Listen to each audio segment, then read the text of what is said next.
मस्तूंग में ईरान जाने वाले ज़ायरीन की बस को रोका गया। ज़ायरीन को बस से उतारकर कतार में लगाकर कत्ल किया गया। 26 अफराद जाँ बहक हुए हैं। कराची में चौधरी असलम केस की फिलहाल कोई पेशरफ्त नहीं हुई है। कराची दहशतगर्दों की पनाहगाह न बने, कौमी इदारों को हरकत में आना होगा। सिंध में नवाज शरीफ मौजूद हैं और सिंध में नवाज शरीफ सियासत अब एक नया जन्म ले रही है। सैलाबी तबाहकारी बेपनाह फैल रही है, लेकिन माहिरीन कहते हैं कि अगर गुज़िश्ता साल के सैलाब से सबक सीखा जाता तो बहुत कुछ बचाया जा सकता था। पाकिस्तान में माइशत की अबतरी है, लेकिन बैंकों के मुनाफे दिन दूने और रात चौगनी तरक्की कर रहे हैं। दिन भर की अहम तरीन खबरों, तबसरों और तज्जियों के साथ आप देख रहे हैं प्रोग्राम आज कामरान खान के साथ। अस्सलाम वालेकुम, मैं हूं कामरान खान। आज पाकिस्तान की दहशतगर्दी की एक बड़ी वारदात मस्तूंग में हुई है। वहां पर ईरान जाने वाले ज़ायरीन की एक बस को रोका गया है। इस बस से तमाम लोगों को निकाला गया है और लोगों को एक फ़िरक़े की बुनियाद पर शनाख्त करा के उनकी कतार बना के फायरिंग स्क्वाड ने उनको गोलियों से हलाक कर दिया है।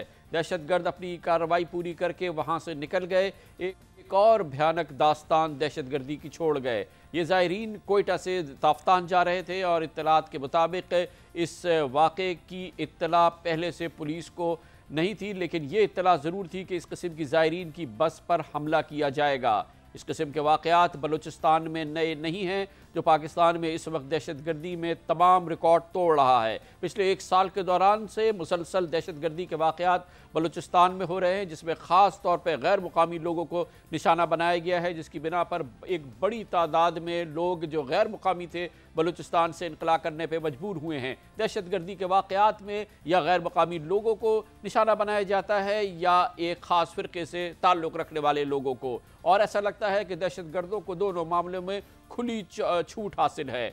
गुज़िश्ता एक साल के दौरान जो बड़े बड़े वाक़यात हुए हैं, उसमें 13 अगस्त को गुज़िश्ता साल कोयटा मुसाफिर बस पर फायरिंग की गई थी। 16 अफराद को गैर मुकामी की हैसियत से शनाख्त किया गया था और गोलियां मार के हलाक कर दिया गया था। उसके तकरीबन 3 हफ्ते बाद कोयटा में अल-कुद्स रैली पर एक खुदकुश हमला हुआ था, जिसमें 56 अफराद जाँ बहक हुए थे।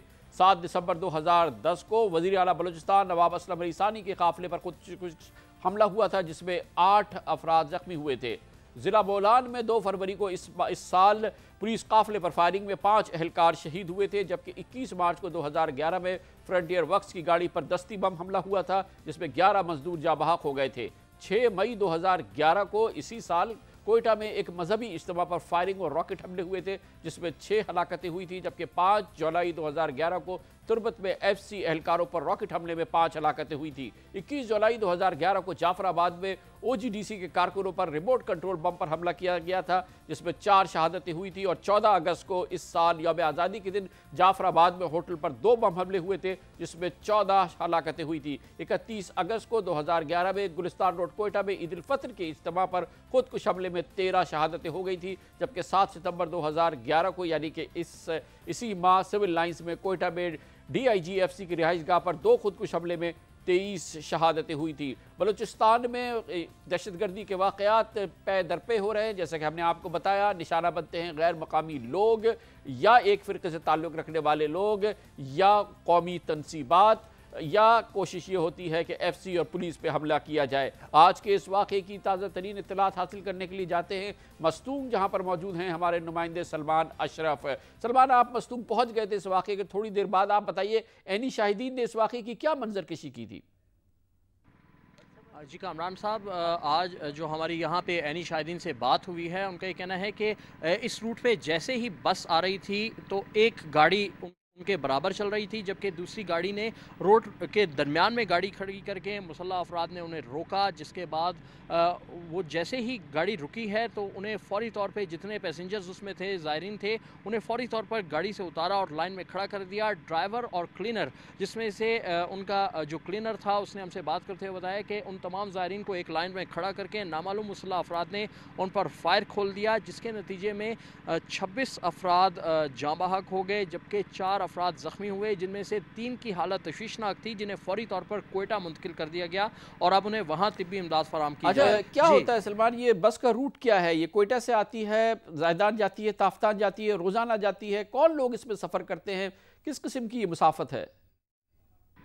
कमरान साहब, कोयटा से तफ्तान रूट जो है वो ना सिर्फ ये कि ज़ायरीन इस्तेमाल करते हैं, बल्कि मुख्तलिफ ताजिर बरादरी से ताल्लुक़ रखने वाले अफराद भी इस रूट को इस्तेमाल करते हैं।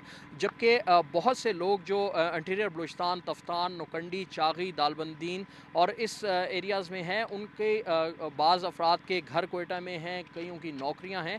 इस सिलसिले में भी उनका आना जाना लगा रहता है। और जहाँ तक रही बात इन ट्रांसपोर्ट की कि ये ट्रांसपोर्टर कितनी दिन में या हफ्ते में गाड़ियाँ यहाँ से जाती हैं, तो जो हमारी उनसे बात हुई थी, मुख्तलिफ ट्रांसपोर्ट कंपनियों के मुताबिक 17 से 18 गाड़ियाँ उनकी रोज़ाना इस रूट पर ट्रैवल करती है। ताहम उन्होंने एक चीज़ का गिला ज़रूर किया कि मुतादिद बार हुकूमत से उन्होंने कहा है कि यहाँ पर सिक्योरिटी इंतजाम बेहतर बनाए जाएँ, लेकिन अभी तक सिक्योरिटी इंतजाम बेहतर बनाए गए।